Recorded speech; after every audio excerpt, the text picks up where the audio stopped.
Okay, so we are waiting here this Wednesday and we are getting some new content and it is based around Matt. As we've just got in the old tongue, time to toss the dice. Let's go. Okay.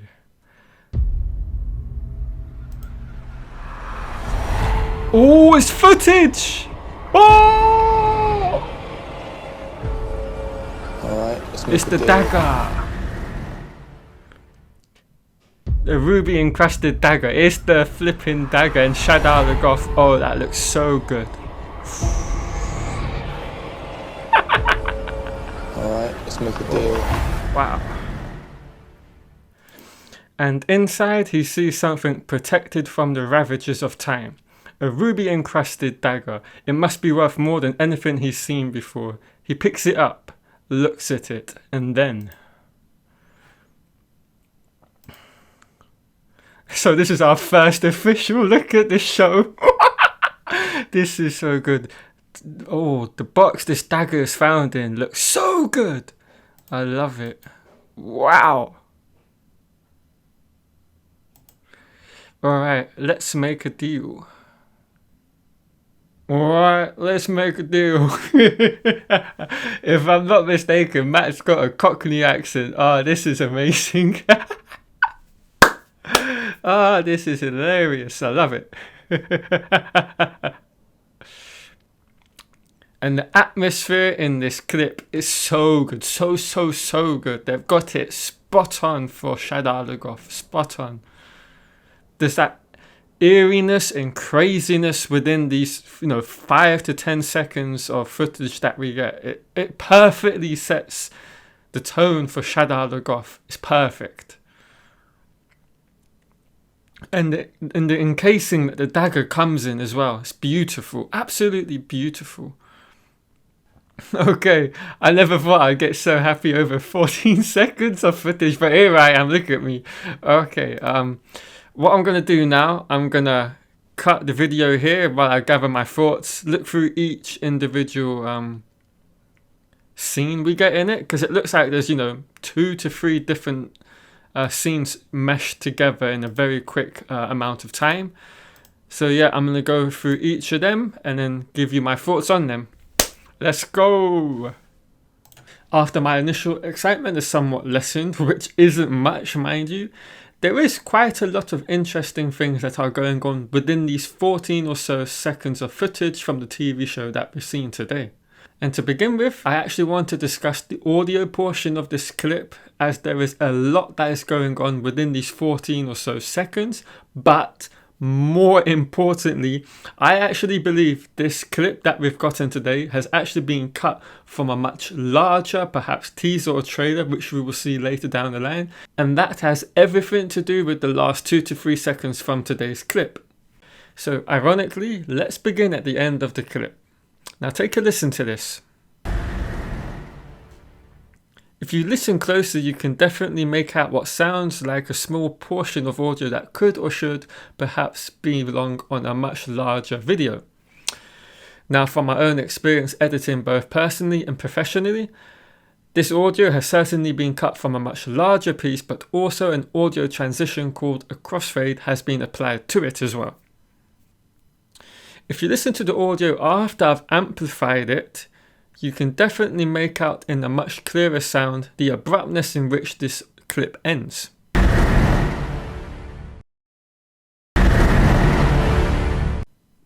Now this isn't something that would be happening if it was just part of a separate piece of audio. You get a much smoother transition out of the video and not this rough abruptness that we get at the end. It's definitely getting cut right in the middle of a much longer piece of audio, hence the abruptness at the end of the clip. So I would be amazed if this isn't part of either a teaser or the trailer we'll watch later on down the year. Aside from that, you've got the distinct audio from Barney Harris, who is playing Matt on the show, as well as this continuous tone of a couple piano keys that are played in between what I quite find indescribable a sound. It's difficult for me to pinpoint exactly what type of instrument it is. But then after that, you get to the tricky and interesting parts of the audio. Now, you might not have picked up upon this, but there are 2 instances within this little clip of laughter. One just before Matt speaks in the clip, while the other one is shown just before we get our first glimpse of the box the dagger is in.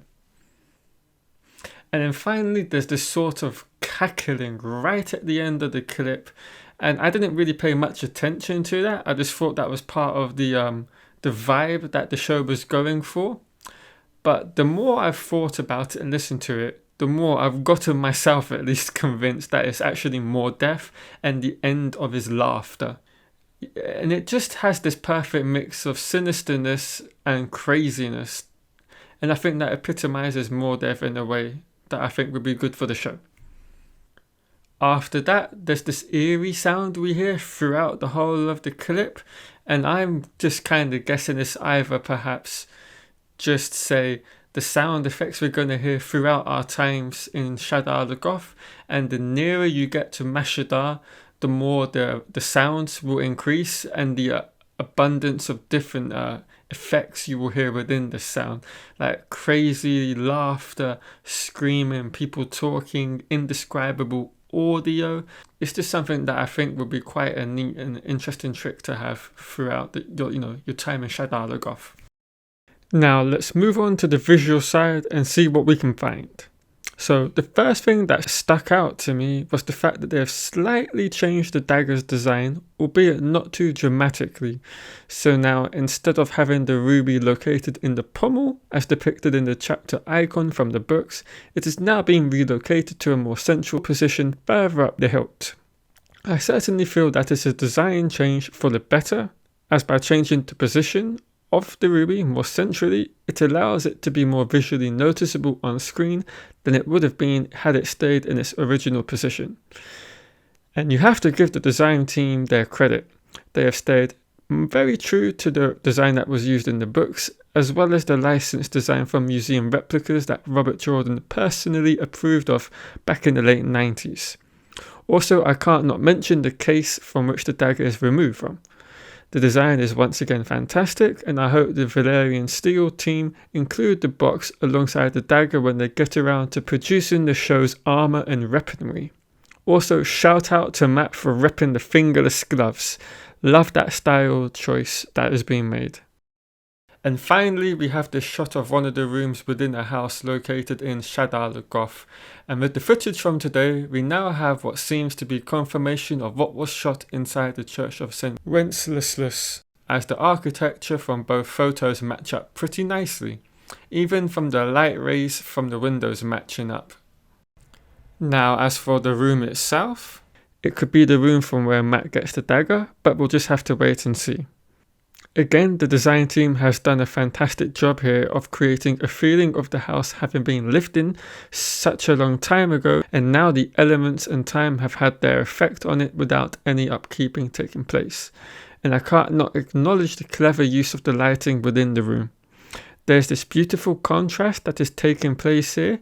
There's numerous shades of light and dark which are complementing each other perfectly and epitomize Shadar Logoth perfectly.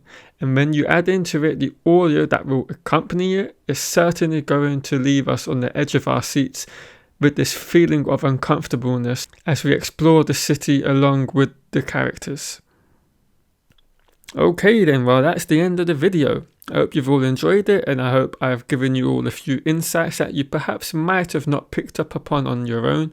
If you have, please leave a like and leave any comments that you wish to do so, as it greatly helps the channel and the video in the YouTube algorithm. I'll see you all in the next video.